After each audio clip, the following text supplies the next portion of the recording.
حق جس سے آشکارا، بس میں قاسمی ہمارا، رونق ہے محفل پیارا، بس نحمده ونستعينه ونستغفره ونعوذ بالله من شرور أنفسنا ومن سيئات أعمالنا. أما بعد، فأعوذ بالله من الشيطان الرجيم. بسم الله الرحمن الرحيم. قل هل يستوي الذين يعلمون والذين لا يعلمون إنما يتذكر أولو الألباب. صدق الله مولانا العظيم. محترم حضرات، مہمانان گرامی اور طلباء اکرام، یقیناً اس وقت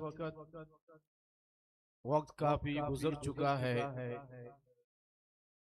ہمیں تو یہ پروگرام اختصار کے ساتھ غالباً 10 بجے تک ٹائم دیا تھا، لیکن تاخیر ہوئی. اس پر آپ سب سے معذرت چاہتے ہیں. بیانات آپ حضرات نے ہمارے مہمانان گرامی کا سنا. میں صرف اور صرف ان مہمانان گرامی اور اسی طرح مسجد میں تشریف فرما ایک ایک فرد کا شکریہ ادا کرتا ہوں کہ آپ حضرات نے اپنی قیمتی اوقات میں سے وقت نکال کر اور پھر خاص طور پر رات کا وقت اب یہاں تشریف لائیں اور ان طلباء کرام کی آپ حضرات نے حوصلہ افزائی فرمائی ہے. اور اس کے ساتھ ساتھ اس پر نور اور پروقار مجلس میں اپنے اس عظیم والد اس کا تذکرہ نہ کروں تو میرے خیال سے یہ میرے لیے زیادتی کی بات ہوگی، جس نے آج اس مسجد میں ہم یہاں پر بیٹھے ہیں. یہاں جنگل ہی جنگل تھا.